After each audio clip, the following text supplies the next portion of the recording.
కావస్తున్న రాష్ట్ర ప్రభుత్వం నుంచి కనీస స్పందన కూడా లేదు. ఇప్పటి వరకు ఒక శాసనసభ్యుడో ఒక మంత్రి గారో వైద్య ఆరోగ్య శాఖ ఒక ఉన్నతాధికారో వచ్చి పరామర్శించిన పాపాన పోయింది లేదు. సంఘటన ఎందుకు జరిగింది అని పూర్వాపరాలను తెలుసుకునే ప్రయత్నం కూడా చేయలేదు. ఇప్పటి వరకు దీని మీద పూర్తి స్థాయి విచారణకు కూడా ఆదేశించలేదు. ఇవాళ ఆ తల్లుల పరిస్థితి ఏంది? చిన్న పిల్లలు, వాళ్ళు పూర్తిగా కోలుకొనకపోతే రేపు ఆ పిల్లల్ని ఎలా చూసుకోవాలి, ఆ సంసారాన్ని ఎలా వెళ్లదీయాలి, ఆ కుటుంబ పరిస్థితులు ఎంత దారుణంగా దెబ్బతింటాయో ఒక్కసారి ఆలోచించాల్సిన అవసరం ఉంది. 10వ తేదీ 6గురికి మీరు సిజరింగ్ చేశారు. ఎప్పుడైతే వాళ్ళకి ఇన్ఫెక్షన్ వచ్చిందో మరి మళ్ళీ 11వ తేదీ ఎందుకు చేశారు?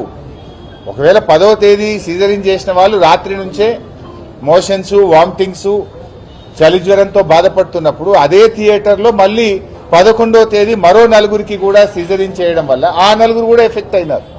అంటే ఇక్కడ వాళ్ళని మేము మాట్లాడినప్పుడు 2 విషయాలు చెప్తా ఉన్నారు. పేషెంట్స్ యొక్క అటెండెంట్స్ కానీ పేషెంట్స్ కానీ థియేటర్లో ఉన్నటువంటి ఇన్ఫెక్షన్ మాకు సోకింది, థియేటర్ మెయింటెనెన్స్ సరిగా లేకపోవడం వల్ల మేము 10 మందిని డాక్టర్ల నిర్లక్ష్యానికి బలయ్యాము అని చెప్పి చెప్తా ఉన్నారు.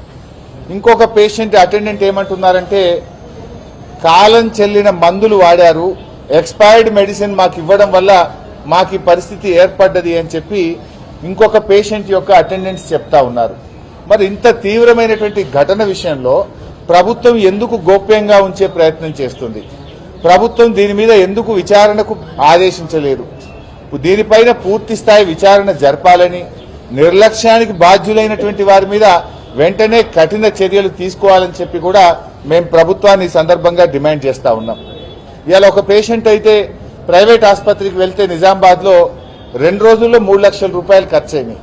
పేయి మీద ఉన్న బంగారం అమ్ముకొని 3 రూపాయల మిత్తికి తెచ్చి ప్రైవేట్ ఆసుపత్రుల్లో 3 లక్షలు ఖర్చు పెట్టుకున్నాము, అయినా నా బిడ్డ ఆరోగ్యం ఇంకా బాగా కాలేదు అని ఆ తల్లి వాళ్ళ ఏడుస్తా ఉంది ఈరోజు. అంటే ఇది ప్రభుత్వ నిర్లక్ష్యం, నేరపూరితమైన నిర్లక్ష్యం. వైద్య ఆరోగ్య శాఖ పూర్తిగా పడికేసిన పరిస్థితి ఏర్పడ్డది. ఇవాళ ఇంత జరిగితే ప్రభుత్వానికి చీమ కుట్టినట్లేదు. 10 మంది మహిళల ప్రాణాలతో చెలగాటమాడినారు.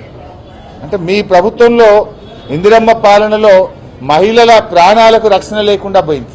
ఇందిరమ్మ పాలన మాటల్లో ఉంది తప్ప ఇవాళ మీ పాలనలో మహిళల ప్రాణాలకే లెక్క లేకుండా పోయింది, వారికి రక్షణ లేనటువంటి పరిస్థితి ఏర్పడ్డది.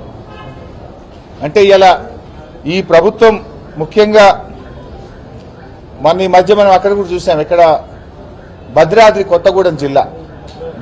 కొత్తగూడెం జిల్లాలో డెలివరీకి వెళ్లినటువంటి మహిళను జాయిన్ చేసుకోకపోవడం, బెడ్ ఇవ్వకపోవడం వల్ల నిలబడే బిడ్డకు జన్మనిచ్చినటువంటి హృదయ విదారకమైనటువంటి సంఘటనలు కూడా ఈ రాష్ట్రంలో జరుగుతూ ఉన్నాయి.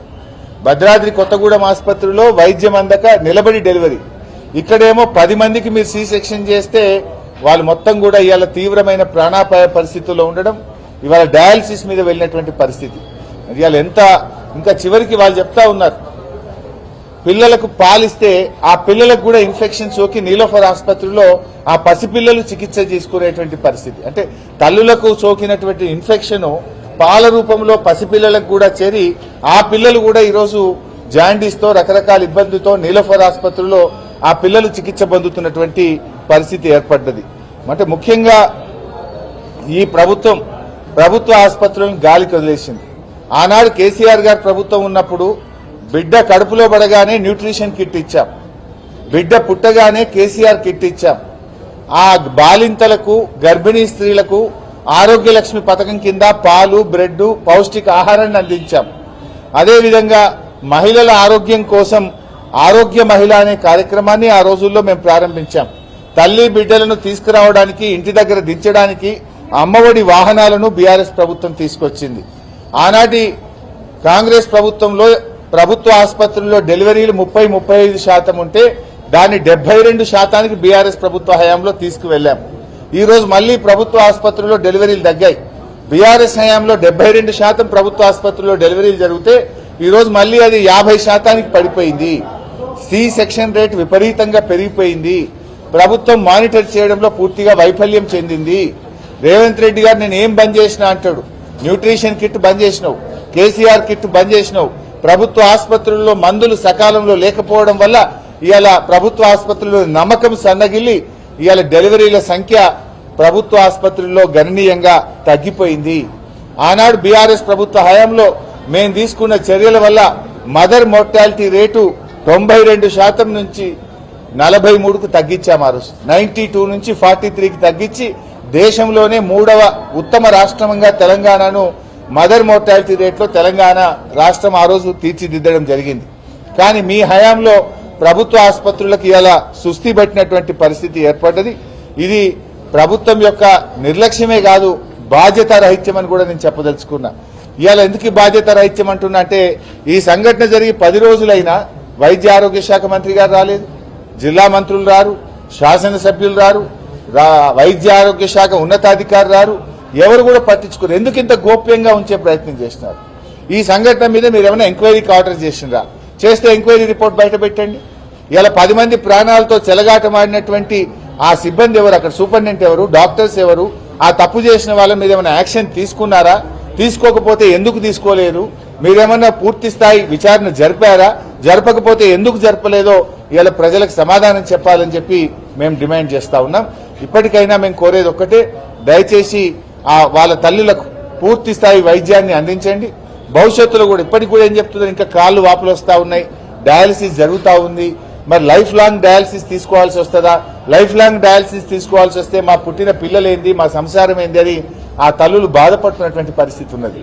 ఇటువంటి దాని మీద సీరియస్ యాక్షన్ తీసుకోవాలని, పూర్తి స్థాయి విచారణ జరపాలని, ఆ కుటుంబాలకు ఎక్స్గ్రేషియా ఇచ్చి ఆ కుటుంబాలను ఆదుకోవాలని చెప్పి మేము ప్రభుత్వాన్ని డిమాండ్ చేస్తా ఉన్నాం.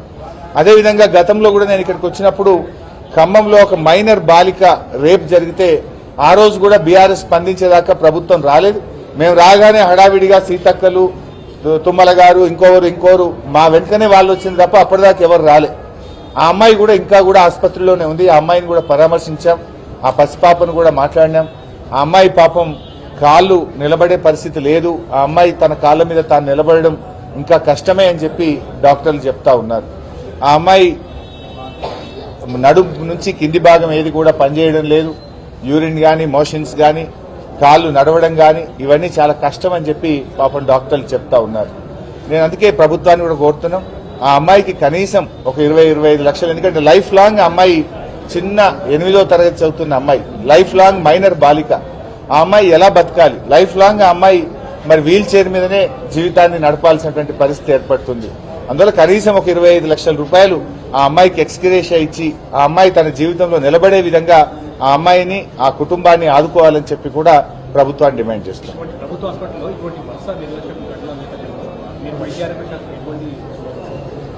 నేను గతంలో వైద్య ఆరోగ్య శాఖ మంత్రిగా రెగ్యులర్ సూపర్విజన్ ఉండేది.